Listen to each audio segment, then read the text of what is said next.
hymnals. So song number 127. Song number 127.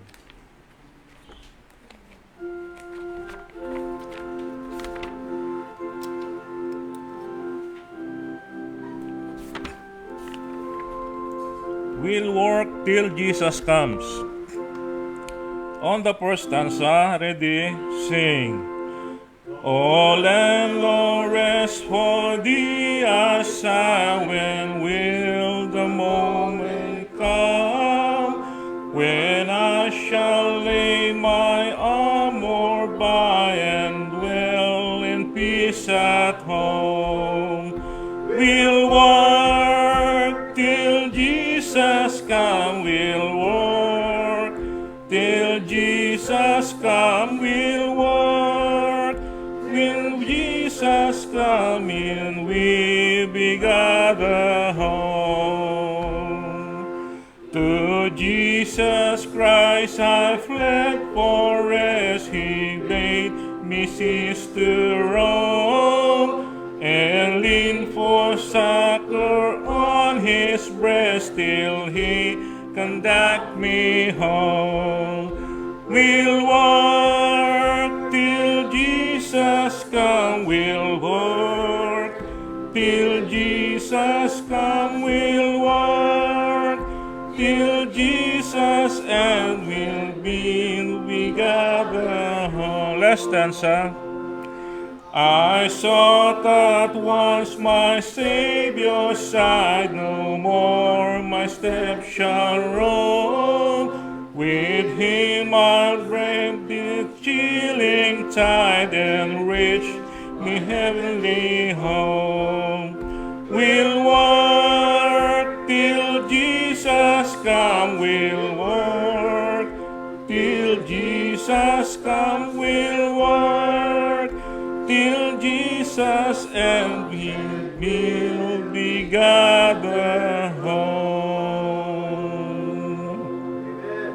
Amen. Isa po pong awitin sa song number 402. Buksan niyo po yung mga hymnal sa song number 402.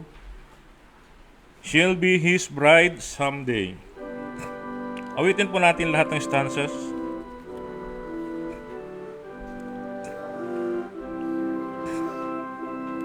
She'll be His bride someday. Ready, sing. There's a church here on this earth, which our Savior called His church. She descended from the one He started at Jerusalem.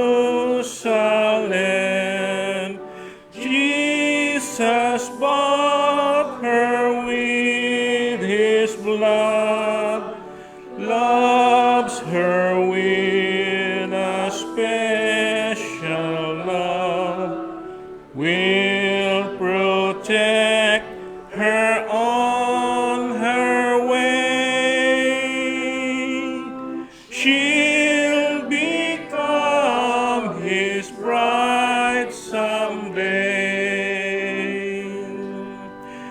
Ever since Christ built His church, while we walk upon His church, there has never been a time one of them you could not find. Jesus bought her with His blood, loves her with a special love, will protect her on her way. She'll become His bride someday. third stanza. She's his body, he's her head, and for her his blood was shed. Heresy she will refute, for she's the keeper of the truth. Jesus bought her with his blood, loves her with a special love, will protect her on her way. She'll become his bride someday. When she's reaches heaven bright, dressed in linen clean and white, she will then become his bride, and she will never leave his side. Jesus bought her with his blood, loves her with a special love, will protect her on her way. She'll become his bride someday. Last stanza. I'm so glad that I belong to his church, so true and strong. I serve him faithfully, then in his bride perhaps I'll be. Jesus bought her with his blood, loves her with a special love, will protect her on her way. She'll become his bride someday. Amen. Hindi ko po tumayo po ang bawat isa para po sa pagbasa ng banal na kasulatan.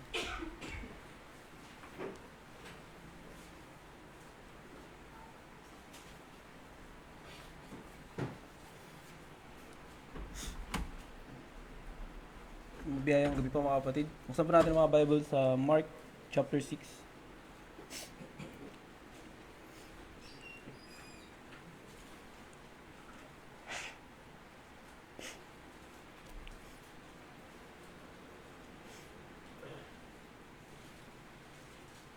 Babasahin ko po mula verse 32. Babasahin ko po sa King James Version. Verse 32, and they departed into a desert place by ship privately, and the people saw them departing, and many knew him, and ran afoot thither out of all cities, and outwent them, and came together unto him. And Jesus, when he came out, saw much people, and was moved with compassion towards them, because they were as sheep not having a shepherd. And he began to teach them many things, and when the day was now far spent, his disciples came unto him and said, This is a desert place, and now the time is past. Send them away that they may go into a country round about, and into the villages, and buy themselves bread, for they have nothing to eat. He answered and said unto them, Give ye them to eat. And they say unto him, Shall we go and buy 200 pennyworth of bread, and give them to eat? He said unto them, How many loaves have ye? Go and see. And when they knew, they say 5. and 2 fishes. And he commanded them to make all sit down by companies upon the green grass, and they sat down in ranks by hundreds and by fifties. And when he had taken the 5 loaves and the 2 fishes, he looked up to the heaven and blessed and brake the loaves and gave them to his disciples to set before them, and the 2 fishes divided he among them all. And they did all eat and were filled. And they took up 12 baskets full of the fragments and of the fishes. And they that did eat of the loaves were about 5,000 men. And straightway he constrained his disciples to get into the ship, to go to the other side before unto Bethsaida, while he went away the people. And when he had sent them away, he departed into the mountain to pray. And when the even was come, the ship was in the midst of the sea, and he alone on the land. And he saw them toiling and rowing, for the wind was contrary unto them. And about the 4th watch of the night he cometh unto them, walking upon the sea, and would have them pass by them. But when they saw him walking upon the sea, they supposed it had been a spirit, and cried out. For they all saw him and were troubled. And immediately he talked unto them, and said unto them, Be of good cheer, it is I, be not afraid. And he went up into the ship with them, and the wind ceased, and they were sore amazed in themselves beyond measure, and wondered. For they considered not the miracle of the loaves, for their heart was hardened. And when they had passed over, they came into the land of Gennesaret, and drew to the shore. And when they were out of the ship, straightway they knew him, and ran through the whole region round about, and began to carry about in beds those that were sick, where they heard he was. Last verse. And whithersoever he entered into villages, or cities, or country, they laid the sick in the streets, and besought him that they might touch it, were but the border of his garment. And as many as touched him were made whole.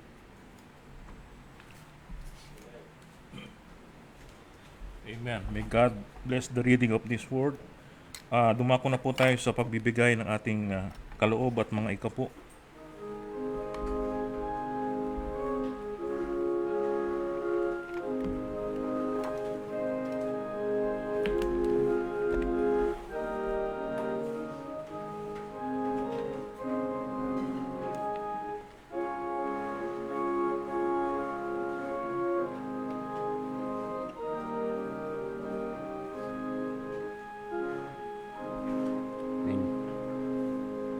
Tayo po tumayo. Tayo po manalangin ng panalangin po ng paghahandog ng ating pong ikapo at mga kaloob sa tunay na iglesyang itinayo po ng ating Panginoong Jesucristo. Purihin ka, O Panginoon, na Diyos ng Israel, magpakailan kailanman.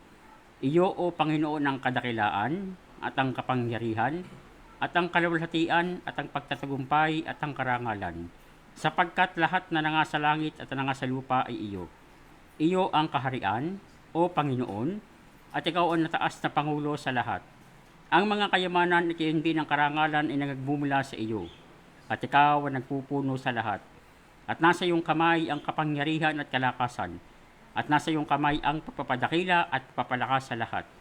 Kaya't ngayon, aming Diyos, kami inapasasalamat sa iyo, at aming pinupuri ang iyong malawalhating pangalan. Ngunit sino ba kami na kusang makapaghandog sa ganitong paraan? Lahat ng bagay ay nagmula sa inyo, at ibinabalik lamang namin sa inyo ang ibinigay nyo sa amin. Sapagkat kami ay mga dayuhon at nalakbay sa harap mo, gaya ng lahat ng aming mga ninuno. Ang aming mga araw sa lupa ay gaya ng anino at hindi magtatagal. O Panginoon naming Diyos, lahat ng kasaganang ito na inihandog namin ay nagmumula sa iyong mga kamay, pagkat lahat ng bagay ay sa inyo. Alam namin, aming Diyos, na iyong sinisiyasat ang puso, at nalulugod kayo sa katapatan. Sa katwiran ng aming mga puso ay kusang loob at walang pag-iimbot na inihandog namin ang lahat ng bagay na ito. At lubos kaming nagagalak sa kusang loob na paghahandog na ito ng inyong mga anak. O Panginoon, Diyos ni Abraham, Isaac at Israel, ang pagnanasalawang ito ay panatilihin ninyo sa puso naming lahat at manatili nawa kaming tapat sa inyo. Amen. Hango mula sa libro ng unang Kronika, Kapitulo 29, versikulo 10 hanggang 18. Salamat po. Baka kaupo na po ang bawat isa. Bago po tayo dumako sa pakikinig ng pangangaral ng salita ng Diyos, tayo po'y muling umawit. Para po sa ating huling awitin, buksan po natin ating mga songbook sa song number 8. Sa likod po yan ang inyong hymnal. Nasa likod po. Dito pala sa harap pala, sa harap. Sa harap. Awitin po natin ang faithfulness.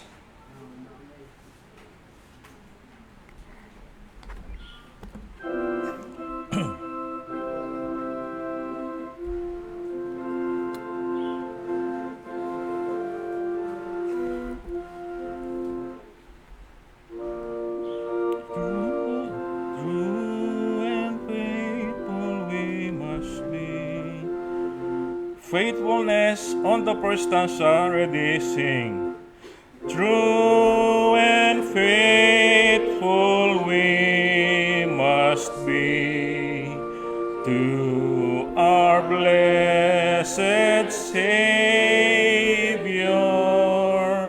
We must serve Him faithfully with our love and labor.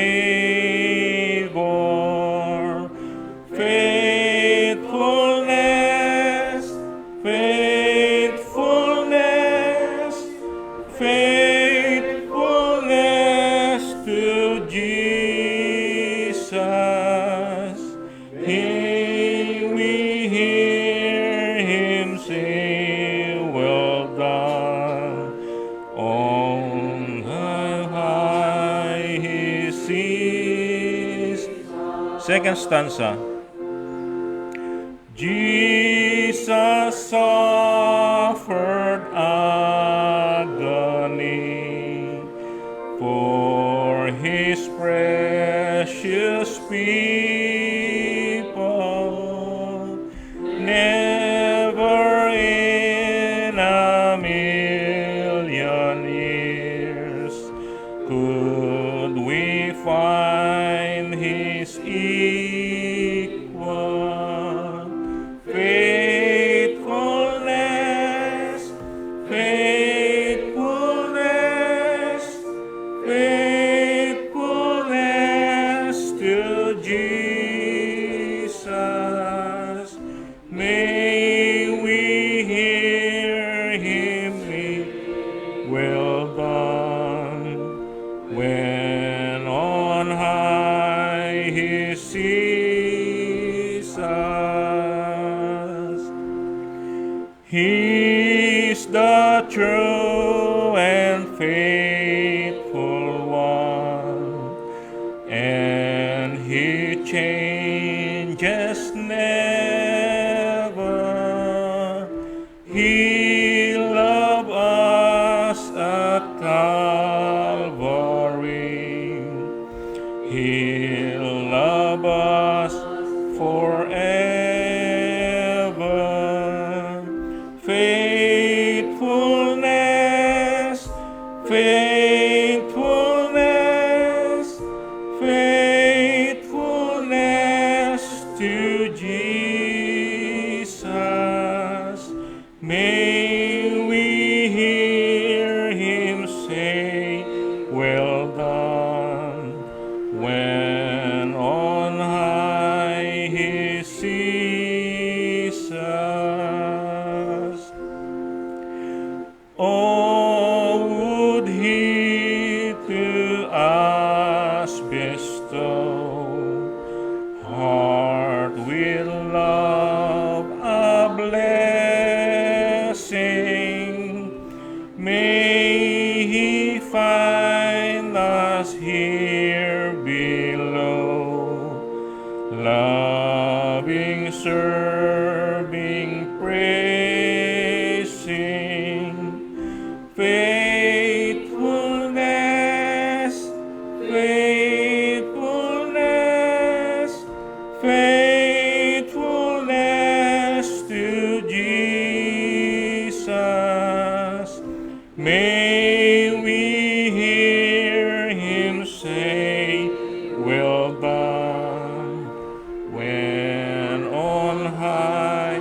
He sees us.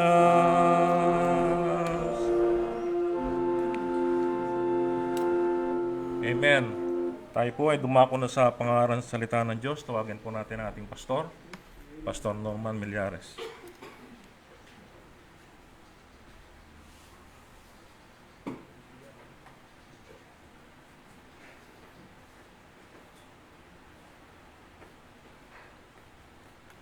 Mapagpalang gabi sa ating lahat. Mamaya po ay Lord Supper natin, ano? Pero yan na po ang ating huling hapunan. Last Supper. At gusto ko rin paalam sa inyo na itong mensaheng ipangangaral ko, ito na rin po ang aking last sermon. Last message for the year 2025. Yan. Okay. Ganda yung ating kinanta, faithfulness. Pwede rin maging tema natin yan o theme for the new year. More faithfulness sana, mga kapatid, for the year 2026. More faithfulness. Sana ng Panginoon ho yan sa atin. Alright.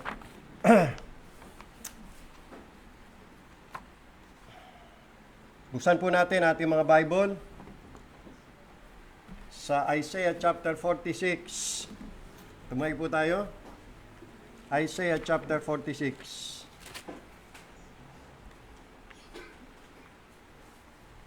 Isaiah chapter 46. Umpisa natin sa verse 9 hanggang verse 11. Isaiah chapter 46. Narito ang sinasabi ng banal na kasulatan. Babasahin ko sa King James and then Tagalogin natin. Verse 9, remember the former things of old, for I am God and there is none else.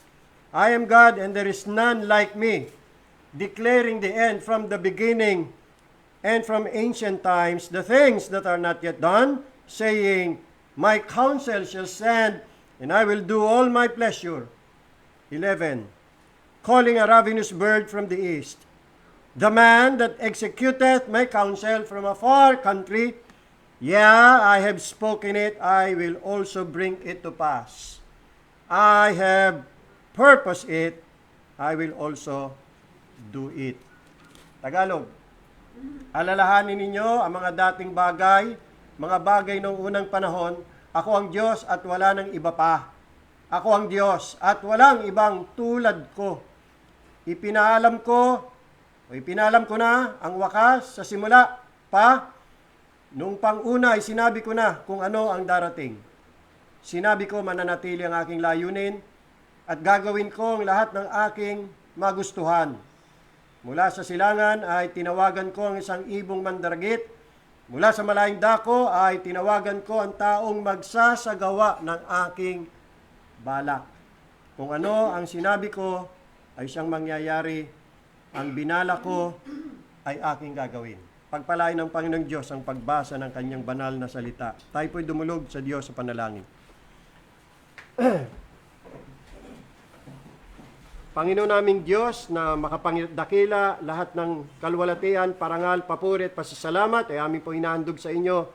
Salamat po sa ganitong pagkakataon na kami ay makapaglingkod sa inyo at makapaghandog ng papuri, pagsamba at pasasalamat. Dalangin namin na ang pagtitipong ito ay maging karapat-dapat at katanggap-tanggap.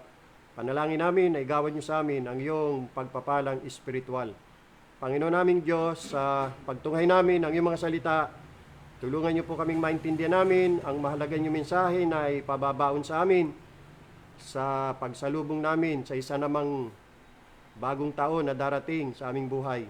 Dalangin po namin ang mensahe niyo po ay tunay nga pong maging pag-asa namin, kaaliwan, kalakasan, at magsisilbing katatagan sa aming pong pananampalataya. Patnubayan niyo po kami sa pamagitan ng Banal na Espiritu sa aming pong pag-aaral ng iyong mga salita. Naway tumimo po ang iyong mga salita sa aming mga puso. Sa banal na pangalan ng Panginoon Kristo, ito po ang aming kahiling at dalangin. Amen. Salamat, makakaupo na po kayo. Gaya ng nasabi ko kanina mga kapatid, ay ito na po yung aking last message for the year 2025. At ilang araw na lang, tatlo, no? Tatlo nga ba? 29, 30, 31. Oh. Tatlong araw na lang, 2026 na, bagong taon na. At ako po ay nag-iisip kung ano po ang mensahe na ibibigay sa atin ng Panginoon na ating pong babaunin sa patuloy lang naman nating paglalakbay dito sa lupa. At ito ang binigay sa akin ng Panginoon. Ang pamagat ng atin pong tutungayan ay reliance upon God's sovereignty in 2026. Nirebuke po ng Panginoon ang Israel dahil po sa kanilang idolatry. At yan ay mababasa natin ho dito sa verse 1. Sabi ho dito ay, yumukod si Bel, gayon din si Nebo, ang mga Diyos-Diyosan nila ay dala ng mga hayop na napapagal. Ang mga imahe na dinadala nila ay mga pampahirap lamang, pabigat sa mga napapagal. So meron silang Bel, merong Nebo, hindi naman mga tunay na Diyos yan. Yan po yung mga Diyos-Diyosan. Diyos-Diyosan yan ng mga pagano. Kaso ang bayan ng Diyos, ang Israel, aba, dyan po tumatawag, dyan po nagdadasal, dyan po sumasamba, kaya nagalit ang Panginoon sa kanila, nirebuke sila ng Panginoon because of their idolatry. Because the idols are incomparable to God. Idols are no equal with God. Sapagkat hindi naman sila tunay na Diyos. Walang ibang Diyos, kundi ang Diyos na lumikha ng langit at lupa. There is only one true God, and there is none else. Sa talatang 2, sabi po dito, sama-sama silang tumutungo at yumuyuko, hindi nila mailigtas ang sarili. Sila mismo ay nauwi sa pagiging bihag. Kaya isang malaking kahangalan ang magdasal, manalangin sa mga Diyos-Diyosan. Mismo nga yung mga ribultong yan, wala namang magawa sa kanilang mga sarili. Wala, di sila magagawa sa mga nagdadasal sa kanila. Tingnan sa talatang 5, sabi po rito, kanino ninyo ako itutulad? Ang Diyos ang nagsasalita. Kanino natin itutulad ang Diyos? O kanino ninyo ipapantay? Kanino ninyo ako ihahambing? Ang iba ay nagbubuhos ng ginto mula sa kanilang mga supot at nagtitimbang ng pilak sa mga timbangan. Umuupa sila ng mga panday, ginto upang gawing itong Diyos-Diyosan. Kita nyo, ang kanilang Diyos ay man-made. Gumawa sila ng Diyos, ginawa nilang Diyos, at doon sila sa ginawa nilang Diyos, ay sumasamba at nananalangin. Pagkatapos ay niyuyurakan nila at sinasamba. Last verse 7, pinapasa nila ito at dinadala. Inilalagay nila ito sa isang lugar at doon nananatili. Mula sa lugar na yon ay hindi ito makakilos. Kahit na may tumawag dito, ay hindi ito makatugon. Kaya isang malaking kahangalan. Kung manalangin dyan, di ba naisip yan ng karamihan? Palibasa nga, bulag. Hindi nakauunawa, hindi nabuksan. Diyan ka tatawag. Hindi naman nagsasalita yan. Wala namang may tenga, hindi naman nakakarinig. Hindi siya may liligtas nito mula sa kanyang mga kabalisahan. Kaya napakalaking kahangalan po yan na ang mga tao dyan ay magdadasal at dyan nila ilalaga ang kanilang pananampalataya. Now, sino ang ating Diyos? Iba ang ating Diyos, hindi katulad ng ganyang mga Diyos-Diyosan. Ang ating Diyos po ay sovereign God. As God, He is sovereign. Yan po yung ating binasa.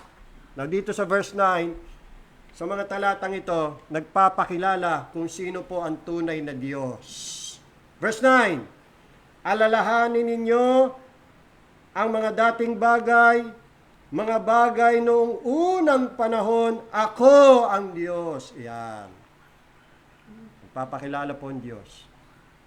At wala nang iba pa. Ako ang Diyos at walang ibang tulad ko. So ito pong mga talatang ito ay pinakikita ho kung sino ang Diyos na dapat nating kilalanin at sambahin. God shows what kind of God He is and why He is the only true God.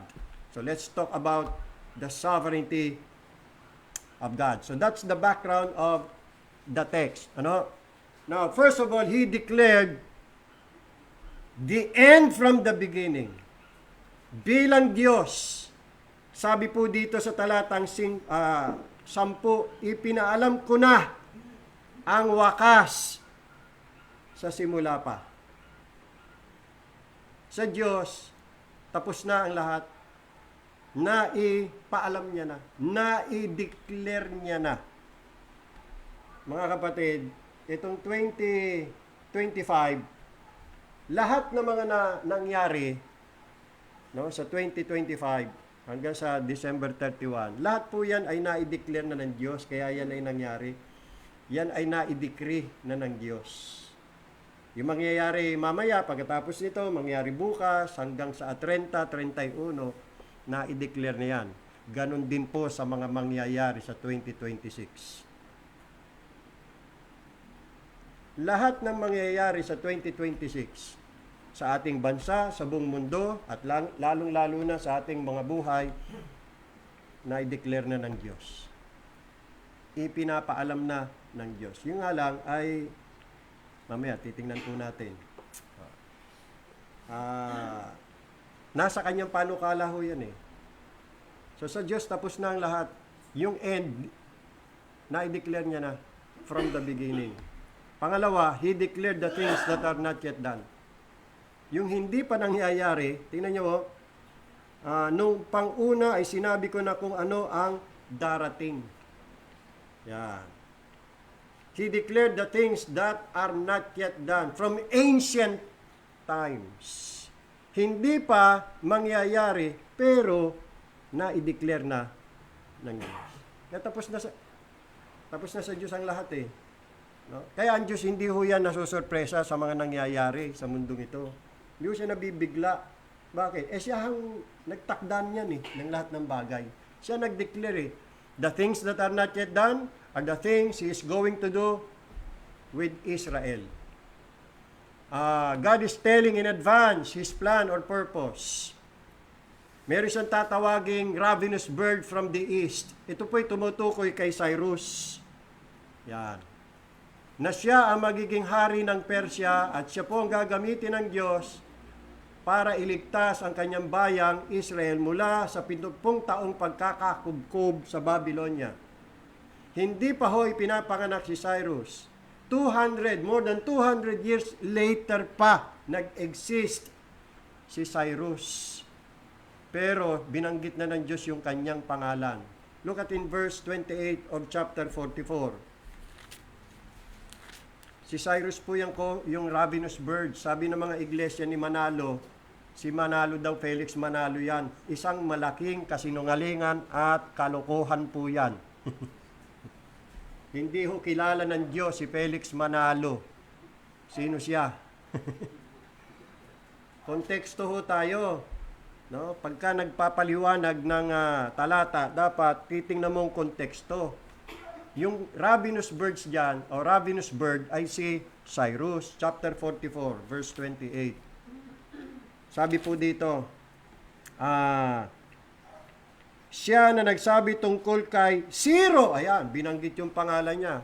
Remember, hindi pa umiiral si Cyrus, hindi pa ipinapanganak yun. 200 years later pa, nung iprophesy po ito. Walang kaalam-alam si Cyrus. Wala siyang kaalam-alam dyan. Pero nasa panukala siya ng Diyos. Siya ang aking pastol at isasagawa niya ang lahat ng makalulugod sa akin. Kasi nga may balak, may plano, may purpose ang Diyos sa Israel. Sasabihin niya tungkol sa Jerusalem, bayaang ito'y muling itayo.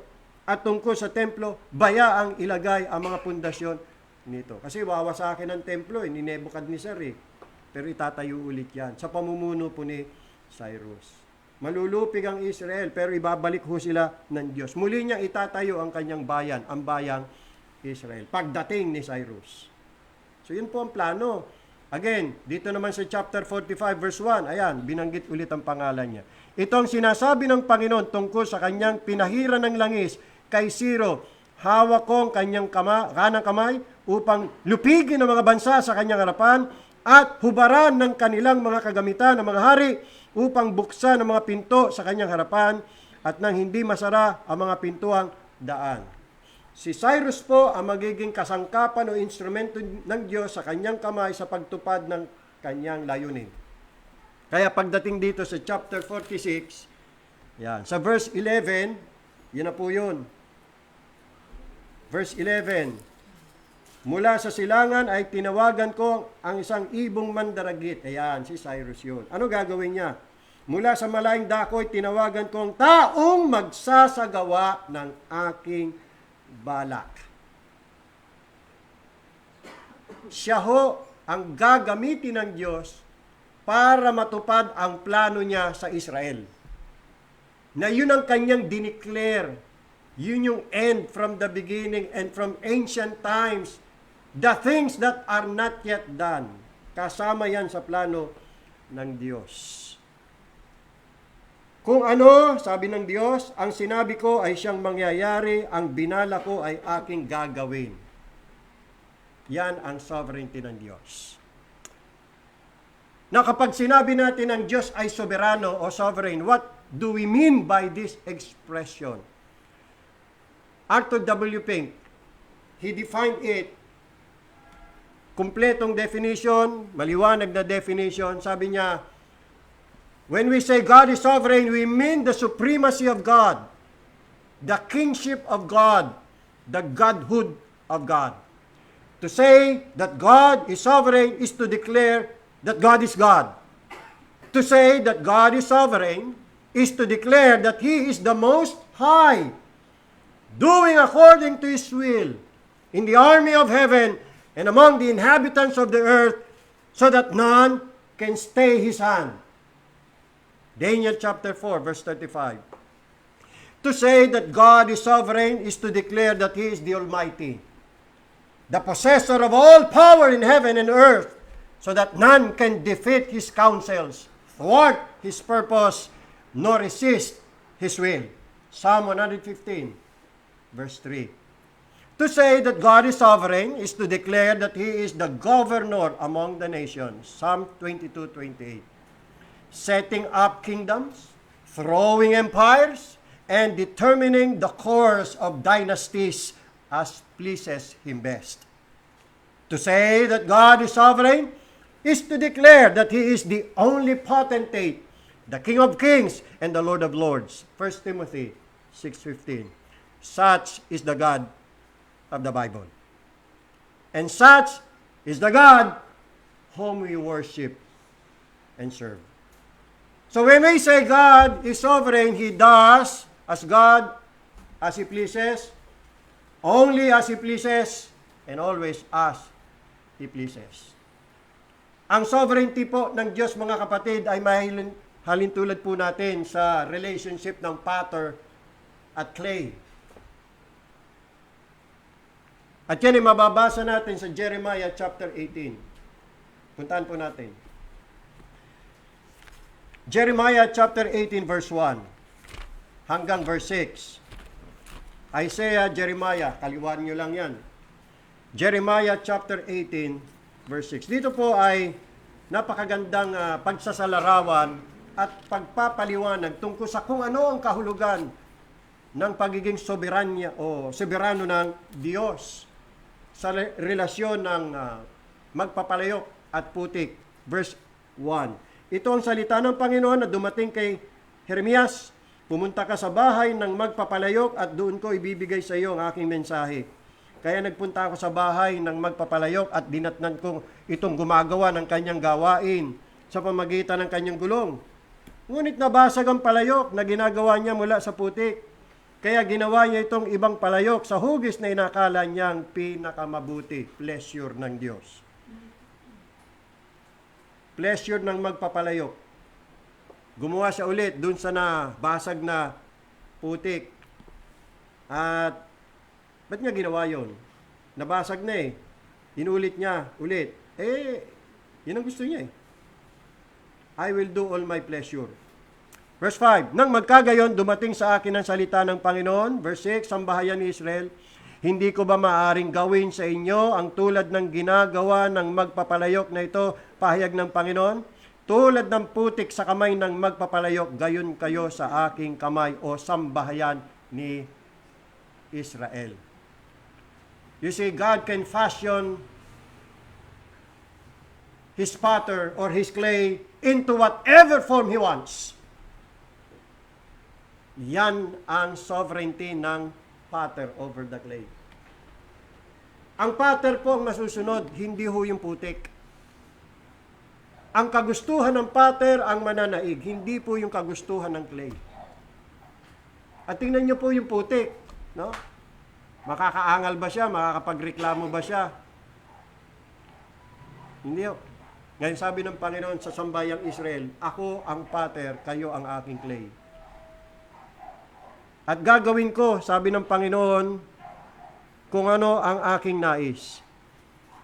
Hindi ko baga maaring gawin sa iyo ang tulad ng ginagawa ng magpapalayok na ito. At yan, mga kapatid, ang tanong ng Diyos sa ating lahat. Bawat isa sa atin. Hindi ba maaaring gawin ng Diyos kung anong gusto niya sa iyo? Bilang ikaw na putik lamang sa kamay ng manlililok o magpapalayok. Pwede ba nating questionin ng Diyos sa lahat ng kanyang ginagawa? Meron ba tayong karapatan na questionin, tutulan, o disang ayunan ang ginagawa ng Diyos sa ating pumbuhay? Siya ang Diyos. Siya yung kataas-taasang Diyos. Siya po yung ating manlilika. Tayo po'y mga nilika lamang sa kanyang kamay. Yan po ang ibig sabihin ng pagiging soberano ng Diyos.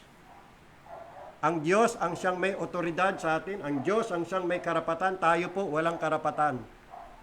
Ang Diyos ang nagmamay-ari sa atin. At wala ho tayong karapatan na questionin ano man ang gawin ng Diyos sa atin hong buhay. Siya po masusunod.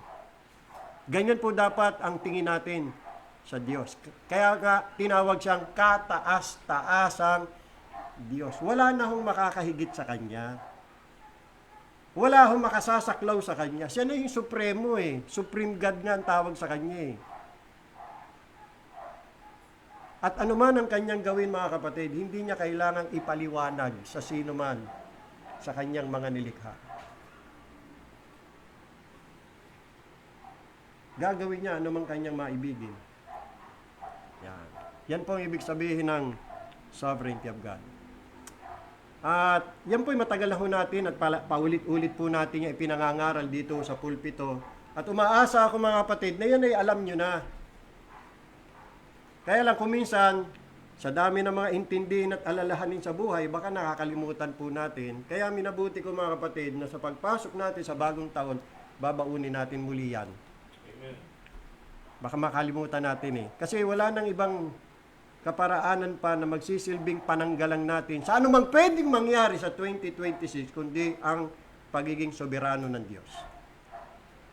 So, matapos po natin matunghayan mga kapatid itong katuruan tungkol sa sovereignty of God, i-apply natin. Practical applications. Number 1, no one knows what lies ahead. Walang sino mang nakakaalam kung ano mangyayari sa 2026. Gaya ng 2025, walang nakakaalam sa atin sa mga nangyari. At nung natapos ng 2025, ayun, nakita natin kung ano yung mga naganap at nangyari. May mga mabubuti, meron din pong masasama. Pero in general, wala akong nakakaalam. So, narito na naman tayo, nasa edge na tayo ng 2025, eto na naman ang 2026, papasok na naman tayo dyan. So, tumitingin tayo sa hinaharap, tumitingin tayo sa future, at siguro tayo po ay curious, ano kayang mangyayari? So, yung iba, pupunta sa mga manghuhula, manonood ng mga palabas na inimbitahan ang mga nakakakita daw ng future. At ayun, may mga prediction po sila. Pero sa totoo lang mga kapatid, wala talaga nakakalam kung ano ang future, kung ano po ang pwedeng mangyari. Kung meron mang makapaghula, nakatsamba. Nakatsamba lang siya. Pero hindi ibig sabihin talagang alam niya yun. Kasi once na ang manghuhula ay pumalya sa kanyang inihula, bulaang manghuhula siya. Talagang manghuhula ka lang, nanghuhula, hindi sigurado. Yun nga, ibig sabihin ng manghuhula eh. Wala ho nakakalam. Basahin natin ang Ecclesiastes chapter 6 verse 12. Dito tayo sa Bible. Para sigurado ho tayo. Huwag tayo po pupunta sa mga manghuhula. Ha? Kasi nanghuhula lang yan. Hindi yan sigurado. Maski sila, aminado, hindi sila sigurado. Dito tayo sa Bible. Ecclesiastes chapter 6. Proverbs, Ecclesiastes. Yan, magkakatabi po yan. Tingnan niyo po sa talatang 12, Ecclesiastes 6:12. Sapagkat sino ang makaalam kung ano ang mabuti sa buhay ng tao? Sino? Ikaw ba? Alam mo? Tayo ba? Alam natin sino sa atin nakakalam kung ano mabuti sa buhay ng tao sa panahon ng iilan at walang kabuluhang mga araw na ilalagi niya na tulad ng anino? Sino makapagsasabi sa kanya kung ano mangyayari sa ilalim ng araw pagkatapos niyang pumanaw? Ang sagot ay wala. Chapter 10, verse 14. Ito pa. 10:14. At ang mangmang ay nagdadagdag ng mga salita. Walang nakakaalam kung ano ang dumarating. Sino makapagsasabi sa kanya kung ano mangyayari kung wala na siya? Sino makapagsasabi kung ano mangyayari? Sino makapagsasabi ano mangyayari sa 2026? Sino makapagsasabi ano mangyayari sa buhay mo? Ang sagot ay wala. Kaya nga sabi ho ni Santiago, ganito dapat ang ating maging attitude dahil sa uncertainties na mga bagay na mangyayari sa future, ganito dapat ang ating attitude. Punta natin ang James chapter 4. Ganito ang dapat na maging attitude natin, mga kapatid. Ha? James chapter 4, verse 13.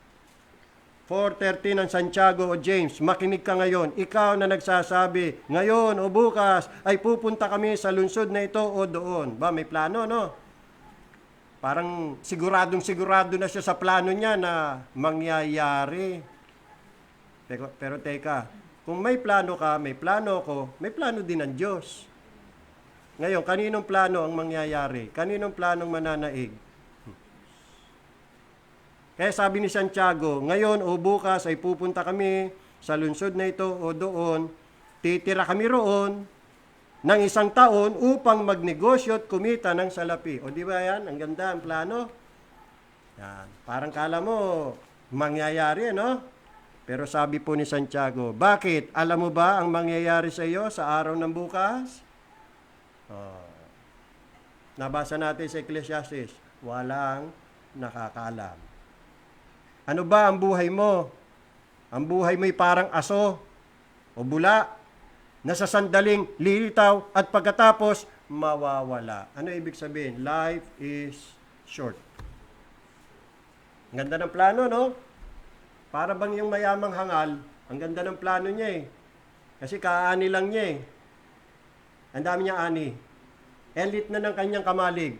Ano kaya gagawin ko sa aking ani? Ganito gagawin ko sa aking ani. Gigibain ko yung aking kamalig. Magpapatayo ka na mas malaki. Doon ko ibak ang lahat ng aking mga inani. At sasabihin ko sa aking kaluluwa, soul, napakarami mo nang naani. Eat, drink, and be merry. Akala niya mahaba pa buhay niya eh. Akala niya mapapakinabangan niya yung kanyang naani o yung kanyang kayamanan. Pero dumating si kamatayan. Sabi ng Diyos sa kanya, ikaw na hangal. Ngayon din, babawian ka na ng buhay. Hindi niya alam. Time is up na pala niya. Paano pa niya ma-enjoy yung kanyang kayamanan? Wala na. So, wala nakakalam eh. Ganun ang buhay, mga kapatid. Sino makakaalam sa atin? Tandaan nyo mga kapatid 3 araw pa bago mag-2026. Marami, karamihan, kadalasan, hindi umaabot. May 3 araw pa. Taon-taon na lang eh. Di ba? Kung kailan magbabagong taon, nasunugan. Patay. Kung kailan magbabagong taon, na todas. Bakit? Nung Pasko, kain ng kain eh. Takaw. Ayun, inatake sa puso. Patay. Nag-inuman. Nagsaksakan.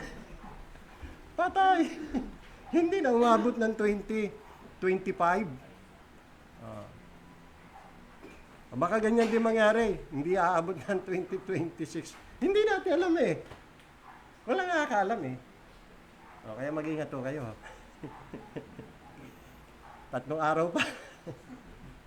Pag-pray natin, makasampa tayo. Makaraos tayo, no? 3 araw na yan. Di ba? Yan ang realidad. Oh. Ngayon, kung makakatungtong man tayo sa 2026, hindi na tayo lang. Baka yun ang ating taon. Yan ang taon mo. Kailan ka pinanganak? 1965. Kailan ka namatay? 2026. Patay. That's the reality. Kaya dapat ang sasabihin natin, sa halip, verse 15, sa halip, ang sabihin mo'y kung loloobin ng Panginoon at nabubuhay pa, gagawin namin ito o iyo. Iyo, kung loloobin ng Panginoon. Consider the will of God. Always consider the will of God sa buhay mo. Kung loloobin. Kung ano ang kalooban ng Diyos. Hindi mo masamang magplano sa buhay. Tama lang ho yun. Sabi ng Kawikaan, there are many devices in a man's heart. Maraming plano ang tao. Maraming balak ang tao sa kanyang puso. So hindi mo masama, hindi mo bawal ang magplano. Tama lang po yun eh. But always remember the counsel of the Lord that shall stand. Ang plano, ang balak ng Diyos ang siyang titindig o tatayo. Kung loloobin ng Panginoon. Kung pahihintulot ng Diyos, itong aming gagawin, ganun ang aming gagawin.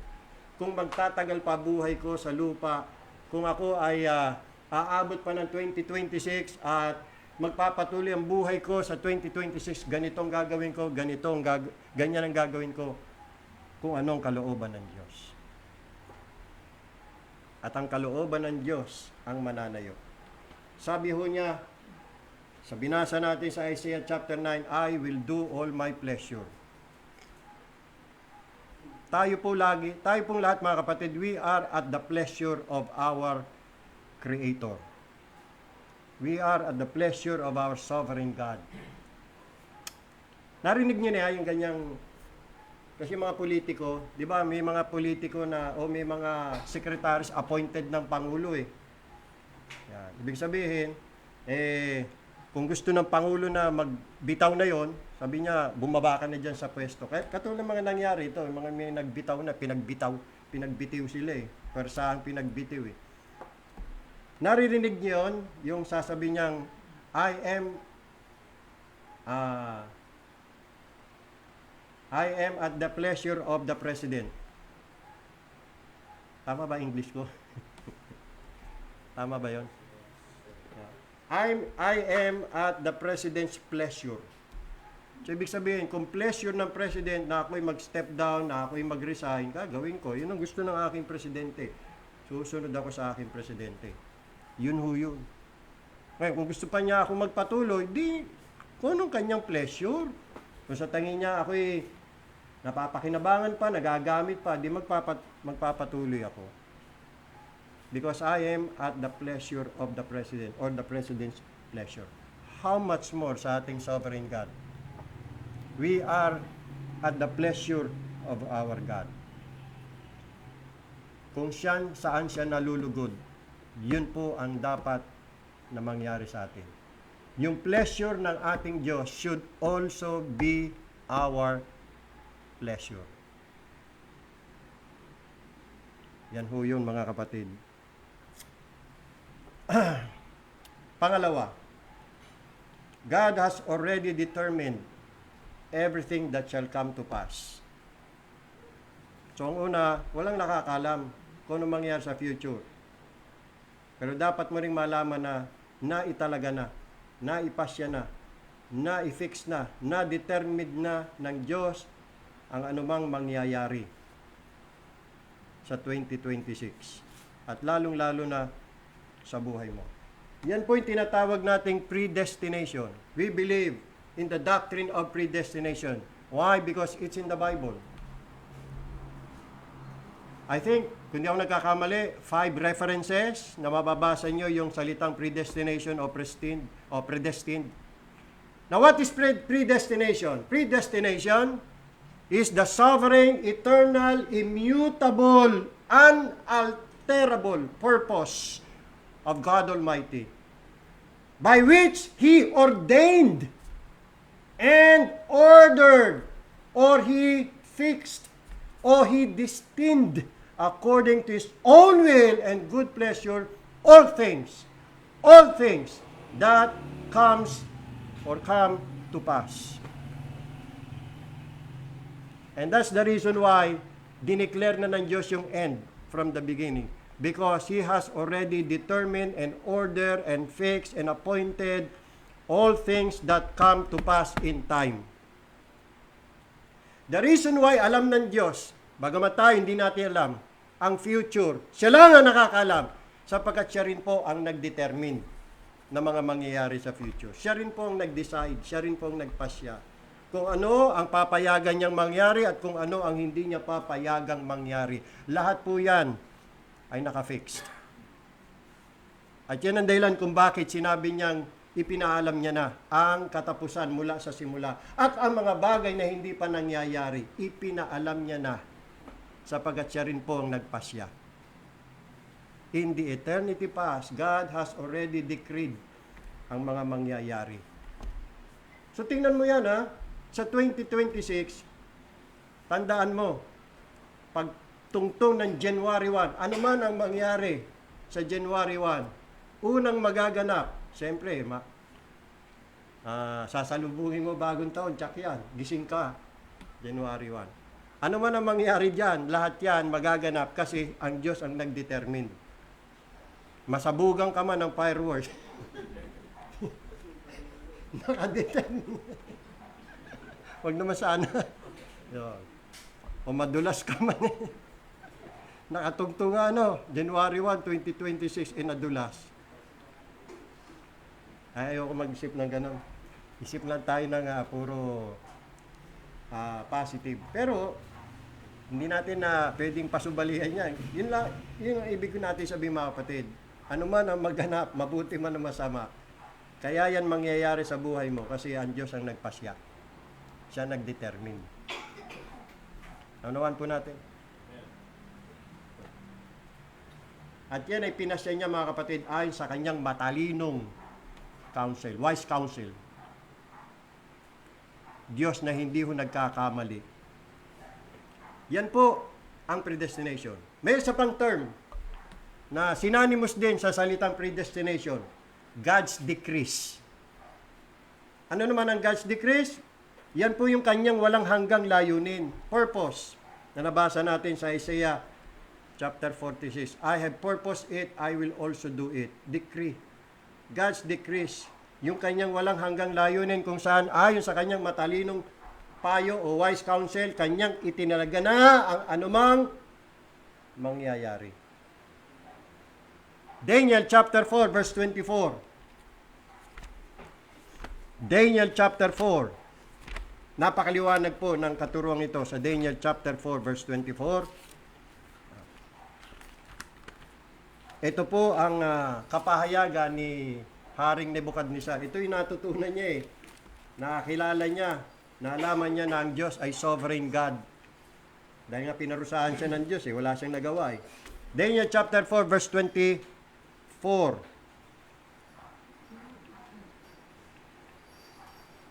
No, I'm sorry. 35. Babasahin natin yan mamaya yung 24. Okay. 35. Ang lahat ng tao sa daigdig ay baliwala. Ginagawa niya. Sino? Ang Diyos. Ginagawa niya ang anumang maibigan.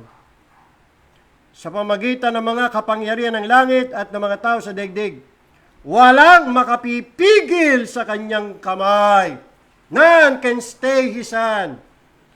O makapagsasabi sa kanya, ano ba itong ginawa mo? Nobody has the right to question God. Sa anumang kanyang gagawin o ginagawa. Wala tayong karapatan questionin ang Diyos. Kasi once na ginawa natin yan, di tayo na Diyos. Eh sabi ng Diyos, walang ibang Diyos liban sa akin. May gustong maging Diyos eh. Nagmamarunong sa Diyos. At tinuturuan ang Diyos kung anong dapat niyang gawin sa kanyang buhay. Yan ang malaki nating kahangalan. Ang magmarunong sa Diyos. Mas matalino ang Diyos kaysa sa atin. Alam niya kung anong dapat niyang gawin. Yan po mga kapatid. You see, God has already declared what our end shall be. He has already declared the things in our lives that are not yet happening. That is our point. Ang buhay natin sa 2026 ay nakafix na. Kung ano ang nasa decree niya, yun lamang po ang mangyayari sa atin. Salamat na lang sa Diyos. Yun lamang po ang mangyayari sa atin. At kung tayo po'y may pananampalataya sa Diyos, magtiwala po tayo na kung ano ang ipinasya niya sa ating buhay, maniwala tayo na yan ay para sa ating kabutihan. Salamat na lang, iisa lang ang Diyos, kasi kung maraming Diyos, di maraming magdidecree, eh maghahalo-halo na po yan. Mabuti na lang ang Diyos ang nag-fix ng lahat ng bagay sa aking buhay. Sapat na yon na malaman ko upang ako ay magkaroon ng kapayapaan. Psalm 31 verse 15. Psalm 31 verse 15, sabi po ni David, "My times are in thy hand." My times, ang aking mga panahon ay nasa iyong kamay. My times are in thy hand. Deliver me from the hand of mine enemies and from them that persecute me. Psalm 31:15. Brothers and sisters, our times are in God's hand. Salamat na lang, nasa kamay ng Diyos. Kasi kung ito ay mapunta sa iyong kamay, naku po, lagot. Mapunta yan sa kamay ng kaaway ng Diyos, naku, yari ho tayo. Mapunta yan sa ibang kamay, wala ho tayong katiya, wala tayong kasiguruhan, wala tayong kaligtasan. Salamat na lang, ang ating panahon ay nasa kamay ng Diyos. Hawak po tayo ng Diyos. Sabi nga sa ating awitin, na sinulat po ni John Ryland, yung Rejoicing in God's Decrees, yung God's Decrees na kinakanta natin, Sovereign Ruler of the skies, ever gracious, ever wise, all my times are in your hand, all events at your command. Times of sickness, times of health, times of poverty or wealth, times of trial, times of grief, times of triumph and relief, times the tempter's power is faced, times a Savior loved to taste, all must come and last and end, as shall please my heavenly friend. All our times and in God's hand. At yan ay nakafix na. Sabi nga doon sa Ecclesiastes chapter 3 verse 1. Basahin po natin mga kapatid. Nakafix na po yan. Ano man ang mangyayari sa panahong itinakda ng Diyos, tandaan po natin, yan po'y kanyang kapasyahan. Ecclesiastes chapter 3 verse 1.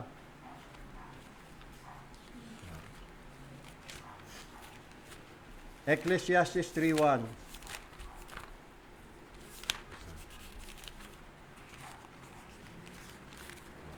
May panahon sa bawat bagay at may pagkakataon sa lahat ng gawain sa silong ng langit. At binanggit po kung ano yung mga panahon. Tandaan na, yung mga panahon yan, so ang Diyos ang nag-appoint niyan. All event, kaya nga sabi sa kanta, all events are at your command. Ano mang event, ano man ang kaganapan o pangyayari, nasa katalagaan ng Diyos yan, at nilagyan niya ng oras at araw kung kailan mangyayari yan. At ano yung mga panahon? Ayan, panahon ng pagsilang. Kaya tayo sinilang. Gusto ng Diyos, silang tayo sa mundong ito eh. So yung mga buntis ngayon, mga anak, inordain ng Diyos na isilang sila. Ayun ang kagustuhan ng Diyos eh. Yung nga, isinilang si Judas eh. Sabi nga ng Panginoon, mabuti pang hindi na siya isinilang. Ba't siya isinilang? Yun ang gusto ng Diyos. Meron siyang mahalagang papel na gagampanan. Ano po yun? Ipagkakanulo niya si Jesus Christ. Ang sama ng papel niya, no? Pinanganak pa para ipagkanulo si Jesus Christ. Ang bihira yun. Ang tindi ng papel. Ikaw ba gusto mo ganon? Kaya ka pala isisilang lang sa mundo ito para lang ipag-ibenta si Jesus Christ. Kaya sabi ng Panginoon, mabuti pa hindi na siya isinilang eh. Pero yun ang nakaplano sa kanya eh. Ano magagawa niya? Putik lang siya sa kamay ng manlililo kung magpapalay. Panahon ng pagsilang, panahon ng pagkamatay. Wag naman sanang 2026. Ano, mabot pa tayo ng 2027. Kaya nga lagi sa mga nagbe-birthday, ang wish ko, mabuhay ka pa ng mahaba. Mabuhay ka pa ng 500 taon. Sana humaba pa buhay mo. Ilan taon ang gusto mo? 500 years. May nakita ako pambiran ang edad eh. Sabi daw ay 200 years na daw. Ay lubog na yung mata. Ganun na, butot balat. 200 years. Gusto mo yun? 500 years? Ganun yung tsura mo. Baka naman siguro hahangarin mo nang mamatay. Pag nag-birthday ka pa, ang birthday wish mo na, sana mamatay na. Sana umigsi na buhay ko. Walang kasawa-sawa. Gusto pang humaba buhay. Ay nung pinahaba ng Diyos. Humaba din ang kanyang pagdurusa dito sa lupa. Kaya Diyos ang nakakaalam mo niya. Panahon ng pagkamatay o pagkamatay. Panahon ng pagtatanim. Panahon ng pagbunot. Walang magagawa. Talaga bunutin ay itinanim eh. Panahon ng pagpatay, naku po. At panahon ng pagpapagaling. Panahon ng paggiba at panahon ng pagtatayo. Panahon ng pagtangis at panahon ng paghalakha. Hindi ba pwedeng panahon na lang ng paghalakha? Wala nang pagtangis. Hindi, kasama yan. Kasi neswerte. Puro ka na lang tawa. Kailangan mo ring umiyak. Sayang naman luha mo. Hindi mahuhugasan yung muta sa mata mo. Kailangan umiyak din. Panahon ng pagtangis, panahon ng paggiba, panahon ng pagtatayo. Hindi ba pwedeng puro pagtatayo na lang? Huwag nang panahon ng paggiba. Demolish. Kasi yung bahay mo, hindi iyo. I-demolish na. Ayan. Ganon talaga ang buhay. Ano pa? Panahon ng pagtangis at panahon ng paghalakak, panahon ng pagluluksa. Dumarating yan. At panahon ng pagsayaw. Panahon ng pagkakalat ng mga bato at panahon ng pagtitipon sa mga ito. Panahon ng pagyakap at panahon ng pagpipigil. Sabi nila ang pinakamasakit, isa sa pinakamasakit na salita ay yung salitang goodbye. Goodbye. Hindi ba pwedeng puro hello na lang? Masakit eh. Yung magpa-part ways na, no? Maghihiwalay na sila. Kasama ho yan sa itinakdang panahon ng Diyos. Tuloy. Panahon ng paghahanap at panahon ng pagsuko, panahon ng pagtitipon at panahon ng pagtatapon, panahon ng pagpupunit at panahon ng panahon ng pagtahimik at panahon ng pagsasalita, panahon ng pag-ibig at panahon ng pagkamuhi, panahon ng digmaan at panahon ng kapayapaan. Bagamat hindi natin gusto yung mga negative dyan, ano? Mas sinasabing negative vibes, negative o evil, bad. Ayaw nating mga bad things happen. Sabi nga, why bad things happen to good people? Ayaw natin mga bad things, pero whether we like it or not, nakalagay ho yan dyan eh. Matalino ho ang Diyos.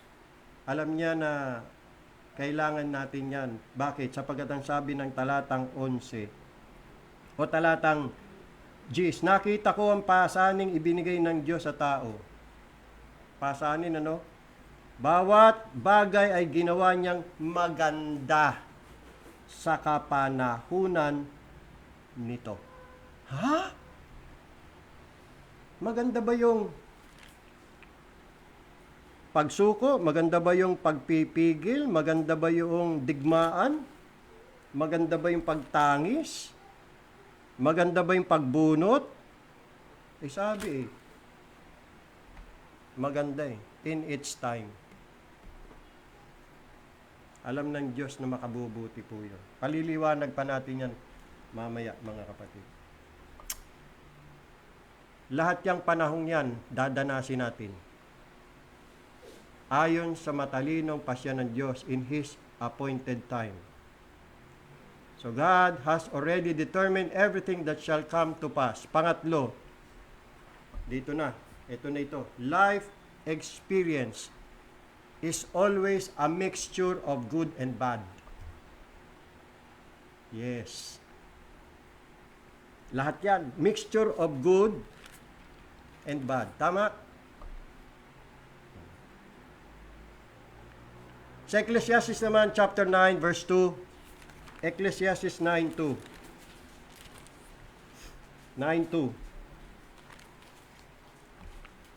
Iisa ang hantungan ng lahat. Iisa ang hantungan ng lahat. Matuwid man, ng matuwid at ng masama, ng mabuti at ng makasalanan, ng malinis at ng marumi, ng mga naghahain ng mga handog at ng mga hindi nagsasagawa nito. Kung ano ang sa mabuting tao, gayon din sa makasalanan. Kung ano ang sa mga gumagawa ng pangako, gayon din ang sa mga natatakot gumawa nito. All things come alike to all. Same things happen for all. Both the righteous and the wicked, both to the good and to the bad, both to the clean and the unclean. All things happen to all. Walang pinagkaiba. Ibig sabihin, kung ano nangyayari sa taong mabuti, yun din ang nangyayari sa taong masama. Ano mang mabuting nangyayari sa taong mabuti, aba, yun din ang nangyayari sa taong masama. Ano mang kasamaan ang nangyayari sa taong mabuti, yun din ang nangyayari sa taong masama.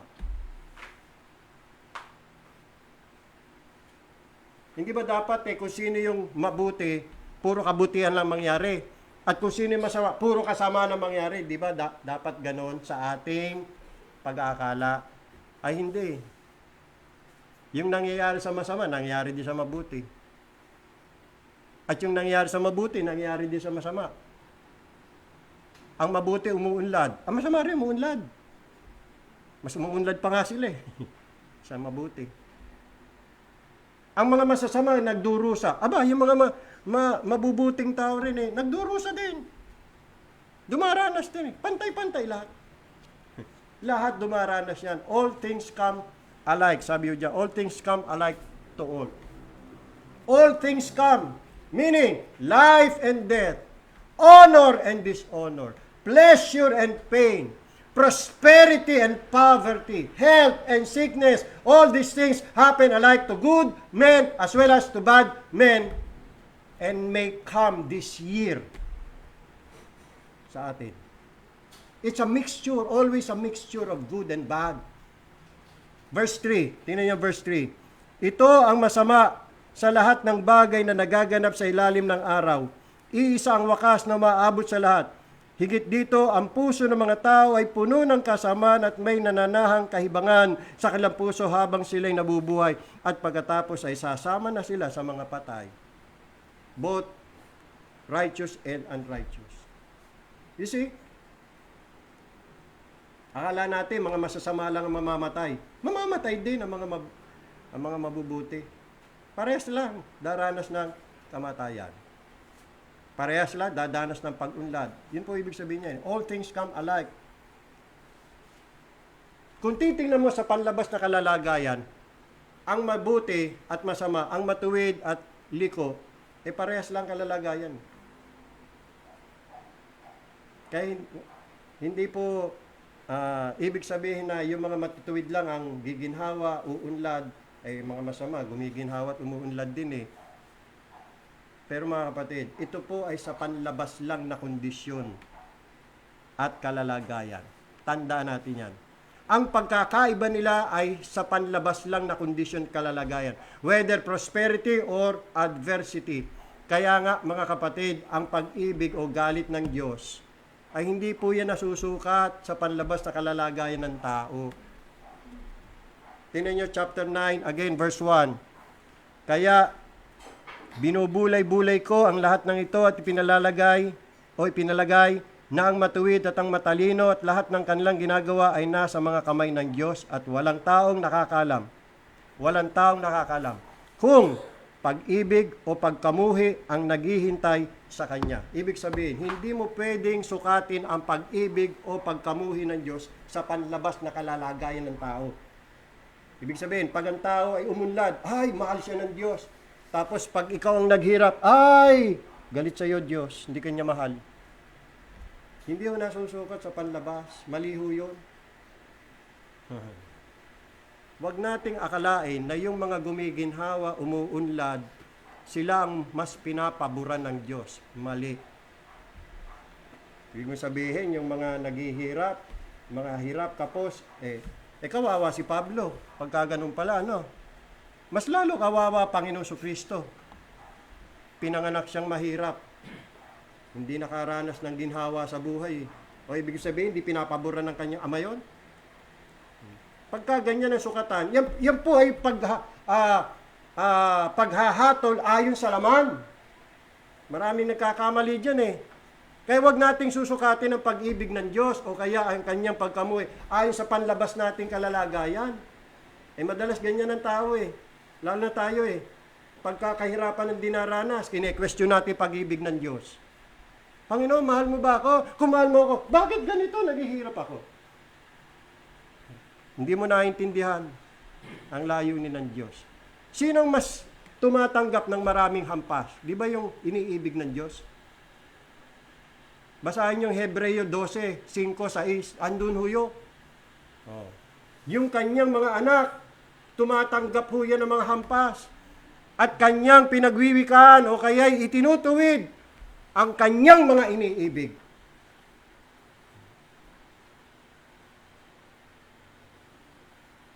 Itigil po natin yung ganyan mga kapatid. Maliho yan. Nasusukatin natin ang pag-ibig ng Diyos sa atin batay sa panlabas nating kalalagayan. Ibig mo sabihin, yung mga masasama, kung sino pa masama, sila pa yumayaman eh. Sila pa umuunlad eh. Di ba? Kaysa sa mga anak ng Diyos. O ibig sabihin, mahal ng Diyos yun. Maliho yan. Yan ay paghatol ayon sa laman. Humuhusga, humahatol ayon sa panlabas na kalagayan. Mali yan. Yun po ibig sabihin yan. Ng chapter 9, verse 1. See? Mali po yung ganyan. Ito po ang mga bagay na mahirap nang maunawaan at masiyasat ang kasagutan. May mga bagay po kasi sa mundong ito na ipinasya ng Diyos na mananatiling lihim. Itong pinag-usapan natin, bahagi po yan ng misteryo ng providence ng Diyos.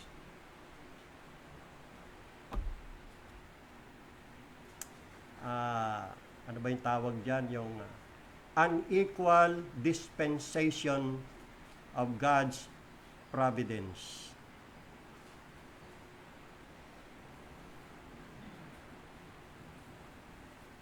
Na para bagang hindi yata patas ang Diyos. Kaya nga sabi ng iba, life is unfair. Dahil dyan.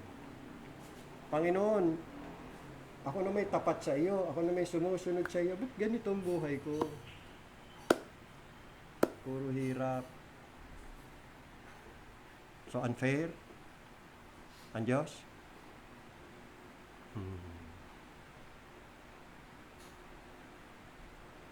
Itinuro na, matagal na itinuro sa akin yan mga kapatid eh. Minsan ako yung naghili din eh.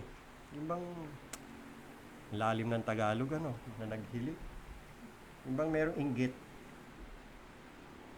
Dahil sa mga hirap na pinadana sa akin ng Panginoon, sa aking pamilya. Nung time na yun, talaga ako'y naghahangad na magkaroon ng sasakyan eh. 10 taon na akong humihiling sa Panginoon, bigyan niyo po kami ng sasakyan. Tapos napadana ko sa isang bahay, ang bihirang sasakyan, 10. Oh, 10 sa. Aba, saan kaya nila ginagamit to? Bakit? 10 din ba anak niya? Tag-isa sila. Panginoon, ito 10 mga sasakyan, sobra-sobra po yan sa kanila. Bakit ako? Ba't di niyo ako bigyan? Kahit man lang isa, kahit kakarag-karag. Okay na. Naturuan ako ng Panginoon dyan eh. Mali ba ang Diyos sa kanyang mga ginagawa? Kung pinorpos ng Diyos yun, tsak yun, meron siyang mabuting layunin. Siguro, tinuturuan ako ng Panginoon maghintay, manalig, magtiwala. At nung nabigyan kami ng sasakyan, sa biyaya ng Panginoon, 5 taon din naming napakinabangan, pero binawi ulit ng Panginoon. The Lord gave, and the Lord hath taken away. Blessed be the name of the Lord. Job 1:21. Balik tayo sa Ecclesiastes 8:17. Tingnan niyo mga kapatid.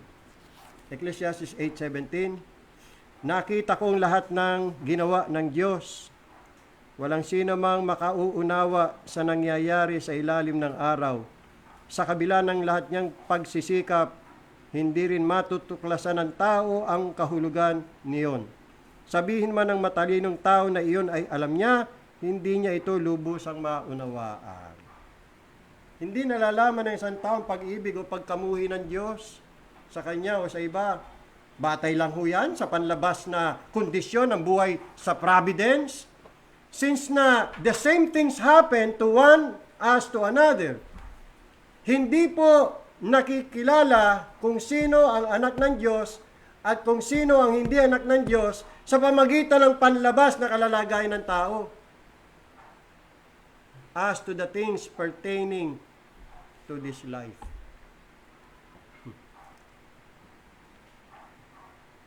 Chapter 7, verse 14 ng Ecclesiastes. 7:14. Kung maganda ang takbo ng panahon, magpakaligaya ka. Ngunit kung masama ang panahon, dili-dilihin mo.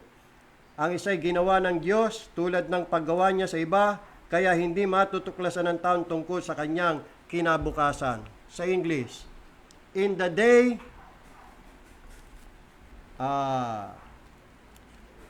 di ba dyan, nakalagay dyan ay adversity, prosperity. Basahin ko po sa Ecclesiastes, kalimutan ko na yung 7:4. In the day, yan. In the day of prosperity, consider. But in the day of adversity, consider. Be joyful. In the day of prosperity, be joyful. In the day of adversity, consider. In other words, mga kapatid, merong day of prosperity, meron ding day of adversity. It's always a mixed circumstances. Ang prosperity ay kadalasan isang magkahalong biyaya. At ang adversity o kahirapan ay malayong maging isang walang halong kalamidad. You see, listen. Alternating spiritual prosperity and adversity ang karaniwang kapalaran ng mga anak ng Diyos dito sa lupa. Salitan. Prosperity, adversity, adversity, prosperity. Salitang kapalaran o kalalagayan. Yan ang kapalaran ng lahat ng mga anak ng Diyos. Hindi po lahat ay maaliwanas na sikat ng araw sa kanila. Hindi rin ito walang humpay na kadiliman at bagyo. Mayroong pagkakahalo ng dalawa.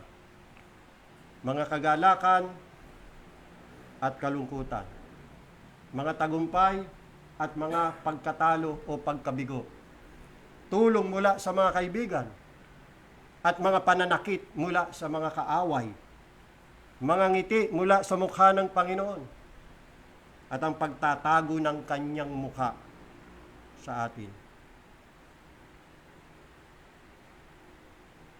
Hindi palaging sunshine na walang ulan. Alam ng Diyos, mga kapatid, kung paano niya titimplahin ang mga bagay nito sa ating buhay. At alam niya kung kailan natin kailangan yan. Alam niya kung kailan kailangan mong tumawa, maging maligaya. Alam din niya kung kailan ka dapat manangis o umiyak. Sa pamagitan ng mga pagbabagong ito, nagkakaroon ng mga pagkakataon para sa pagpapaunlad at paggamit ng iba't ibang biyaya upang sa ating sukat ay matutunan natin ang prinsipyo ng Philippians 4:12. Ano po yun? Basahin natin. Philippians 4:12. Kailangan matutunan po natin to eh. Philippians 4:12. Philippians, Ephesians, Philippians, Colossians. Philippians 4:12. I know both how to be abased, and I know how to abound. Everywhere and in all things, I am instructed both to be full and to be hungry, both to abound and to suffer need. Tagalog. Sino may Tagalog? Basa. Mabilis tayo. Philippians chapter 4 verse 12. Sige, ako na. Tingnan nyo ang iba't ibang kalalagayan. Haluan talaga eh. Mixed circumstances, alternating circumstances. Philippians 4:12. Okay. Naranasan ko ang maghikahos at naranasan ko rin ang managana. Natutuhan ko ang lihim kung paano masiyahan sa anumang katayuan sa buhay. Ang mabusog, o magutom, o ang managana, at magdahop. Ayan, yan ang magandang experience. Na-experience lahat.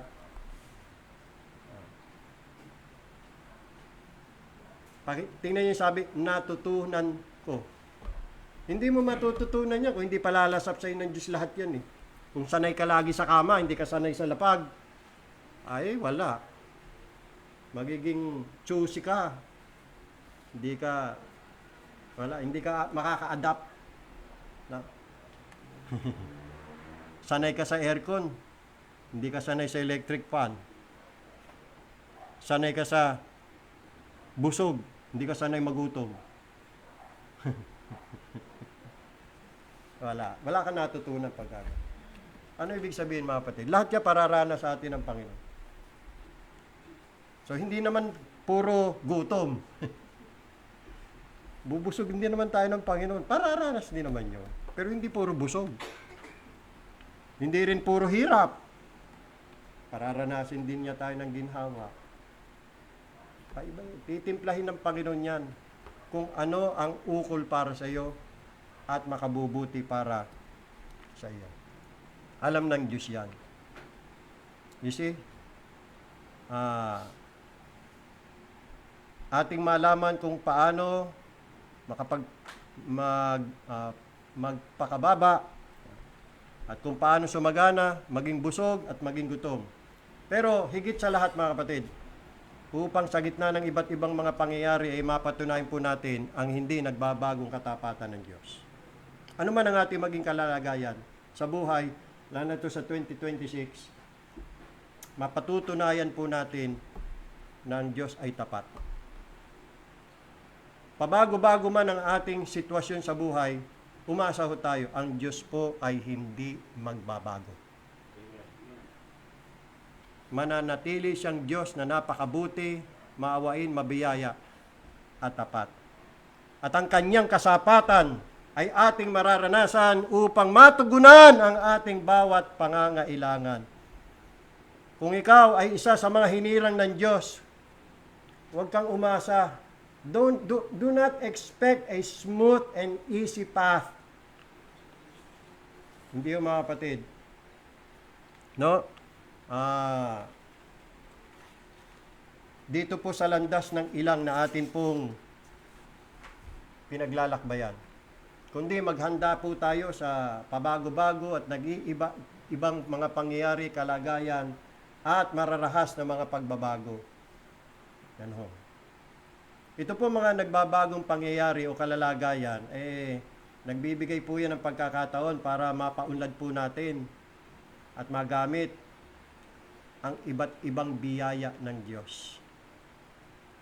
Lagi nating tatandaan, ano man ang ating magiging kalalagayan sa buhay, ang biyaya ng Diyos ay palaging sapat para sa atin. My grace is sufficient for you.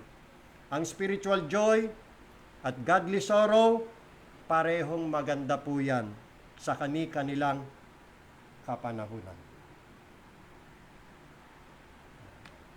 Hindi po nangako ang Diyos, mga kapatid, sa kanyang mga anak na sa kanilang buhay dito sa lupa ay palagi na lang sunshine.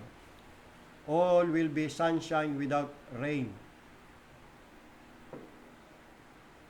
Pero nangako ho siya, mga kapatid, that all things will work together for good. Amen. To them who love God. At dyan na tayo hahantong sa panghuli nating puntos, Romans 8:28. All things work together for good. Sisiguraduhin po ng Panginoon, anuman ang maging kalagayan natin, anuman ang mangyari sa ating buhay, sisiguraduhin ng Panginoon ay yan ay sa ikabubuti nating lahat. Romans 8:28. Sabi nga ni J.C. Riley, Bishop ng England, nothing whatever, whether great or small, can happen to a believer without God's ordering and permission. There is no such thing as chance, luck, suerte, or accident in the Christian's journey through this world. All is arranged and appointed by God, and all things are working together for the believer's good. Do you believe that? Do you believe that? Again, sabi niya, health is good. Health is a good thing, but sickness is far better if it leads us to God. Prosperity is a great mercy, but adversity is a greater one if it brings us to Christ. Anything is better than living in carelessness and dying in sin. Better 1,000 times to be afflicted, like the Canaanite mother, and like her, to flee to Christ, than live in ease, like the rich fool, and die at last without Christ and without hope. Puritan Richard Sibbes, nung nabuhay 1577-1635, ang ganda na kanyang sinabi, pakinggan nyo, sabi niya, whatever is good for God's children, they shall have it, for all is theirs to further them to heaven. Therefore, if poverty is good for them, they shall have it. If disgrace is good for them, they shall have it. If crosses are good for them, they shall have them. If misery is good for them, they shall have it. For all is ours to serve for our greatest good. Again, yung truth ng Romans 8:28 ay umiibabaw. We know that God causes all things to work together for good to those who love God, for those who are called according to His purpose. Mark 7:37, the Lord hath done all things well. The Lord hath done all things well. Mabuti ang pagkakagawa niya sa lahat ng mga bagay. Tandaan natin yan mga kapatid. Kahit na sa tingin natin masama ang nangyari, He makes all things beautiful in its time. Because all things work together for good to them who love God. You see, meron tayong Diyos na kahit na masamang nangyari sa atin, at kadalasan, kaya nangyari ang kasamaan sa atin ay dahil na rin sa ating kasalanan. Pero kayang pihitin niya ng Diyos para sa ating kapakinabangan, at para sa ating kabutihan, at para sa kanyang kaluwalhatian. Kadalasan tayo ang gumagawa ng dumi natin pero ang Diyos ang naghuhugas. Tayong gumagawa ng ating kalat sa buhay pero ang Diyos ang nagwawalis. Tayo ang sumisira ng mga bagay sa ating buhay, pero ang Diyos ang nag-aayos. He makes all things beautiful in its time because He can work all things for our good. So sa atin pong pagtatapos mga kapatid, ang sovereignty ng Diyos, ang siya pa rin pong ating babaunin sa patuloy po nating paglalakbay sa mundong ito. Wala na tayong ibang pwedeng pananganang matibay na katotohanan kundi ito hoy. Sabi nga ni Charles Spurgeon, there is no attribute of God more comforting to His children than the doctrine of divine sovereignty. Under the most severe circumstances, in the most severe troubles, they believe that sovereignty has ordained their afflictions, that sovereignty overrules them, and that sovereignty will sanctify them all. Arthur Pink, sabi niya, the more we discern the controlling hand of the Most High in all events, the better for our peace of mind. Kadalasan, ang ating reklamo ay yung reklamo din, naging reklamo ng mga Israelita sa panahon ng mga judges. Kung yung babasahin ng Judges chapter 6 verse 13, meron silang tanong Ito tanong nila if the Lord is with us, why has all this happened to us? Di ba ganyan din ang ating tanong? Tama? Sa pagsalubong natin sa bagong taon, sa pagpapatuloy natin, maaaring itatanong mo itong tanong na ito kung ang Panginoon ay nasa akin, kung ako'y mahal ng Panginoon, bakit nangyari ang lahat ng ito sa akin? Ito ang katanungan mga kapatid na madalas itinatanong sa Diyos at sa atin po mga sarili kapag may nangyaring hindi kanais-nais sa ating buhay. Ang sagot dito ay gumagawa po ang Panginoon ng iba't ibang paraan para ipaalala po niya sa atin mga kapatid na ang mundong ito ay hindi po ating kapahingahan. Sobrang mahal tayo ng Diyos mahal na mahal niya po tayo kaya hindi po niya tayo hinahayaang masiyan sa ating pong makalupang kaginawaan o mga kalalagayan. Kasi sa sandaling gawin po natin ito, karaniwan niyang pinupukaw ang ating pugad. Pag nasanay na tayo, nahirati na tayo sa kaginhawaan dito sa lupa, minsan uugain ng Diyos ang ating pong mga pugad. Kadalasan po kailangan sa mga bagay kailangan po ang mga tinik at dawag upang ihiwalay po ng Panginoon ang ating mga puso mula sa mga bagay dito sa mundo. Ano man po mga kapatid ang mga pagsubok at kahirapan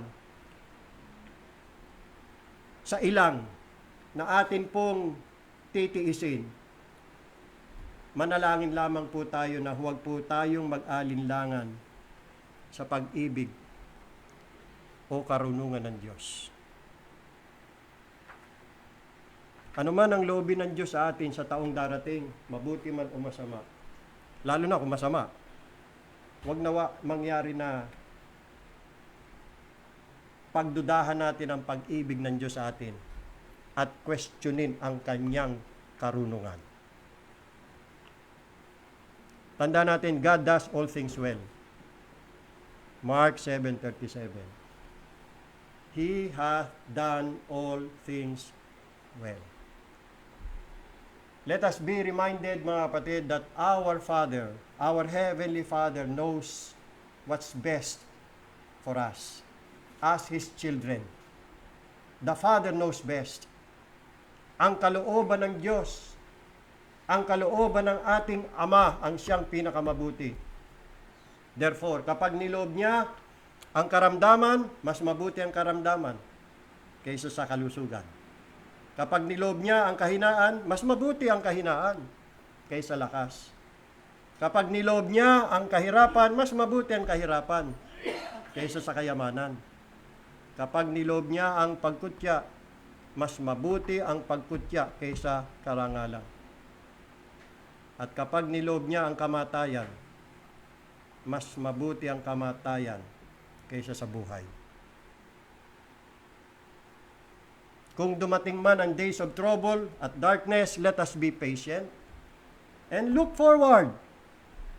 Ang mga bagay na tila laban o kontra sa atin ngayon at maging sa hinaharap, pawang nagkakalakip-lakip po yan na gumagawa sa ikabubuti ng mga nagsisiibig sa Kanya at sa ikaluluwalhati ng Diyos. Lastly, sabi ni Puritan Thomas Watson, God is to be trusted when His providence seems to run contrary to His promises. May God bless the message sa atin pong mga puso. Amen. Happy New Year. Sige daw, manalangin po tayo mga kapatid.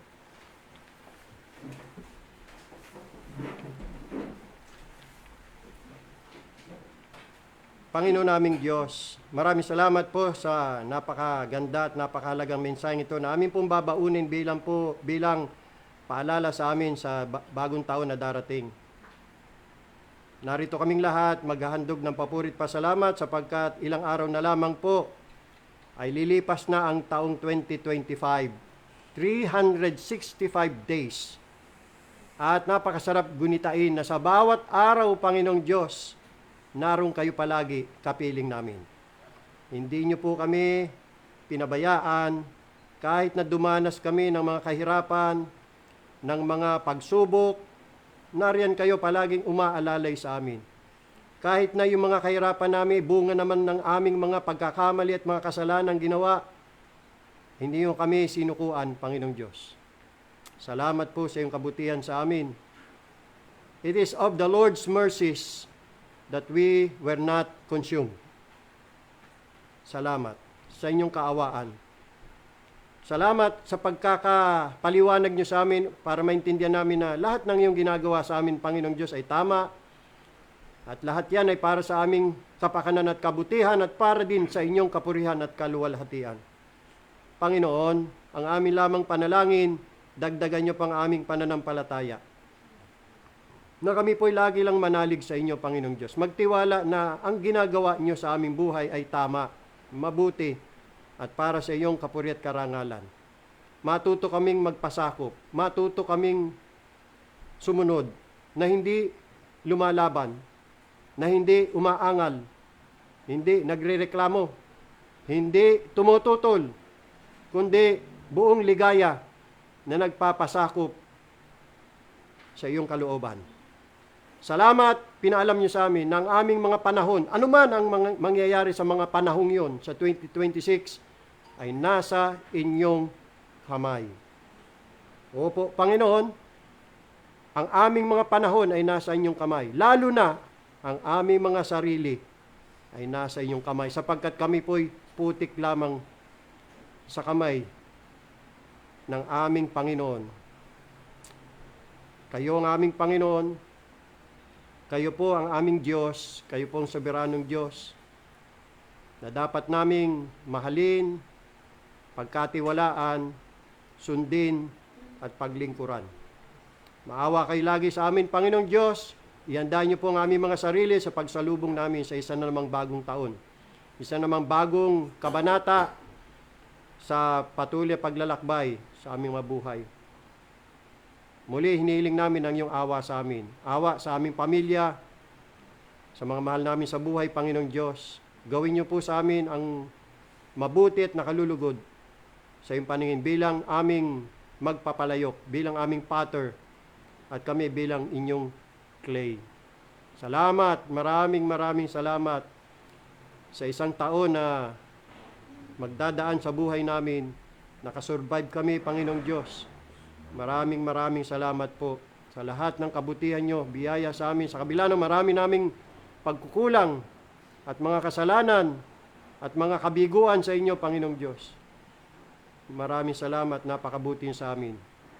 At pinaubayan na po namin sa inyo ang aming mga buhay sa pagsalubong namin sa isang bagong taon. Panginoong Diyos, kayo na pong bahala sa amin. Pangunahan niyo po kami, mauna po kayo sa amin, Panginoon Diyos. Kami susunod. Ang iyong mga salita ay aming susundin. Ang iyong mga utos ay aming gagawin. Mangyari palagi ang iyong kalooban. Hinabilin po namin ang aming mga sarili sa iyong mga kamay. Hinabilin po namin ang aming pamilya sa inyong mga kamay. Ingatan niyo po kaming lahat. Purihin kayo, O Diyos, ngayon at magpakailanman. Sa banal na pangalan ng aming Panginoon, tagapagligtas na si Jesucristo, ito po aming dalangin. Amen. Tayo po ay dadako. Dako na tayo sa ating Lord's Supper. Last Supper 2025.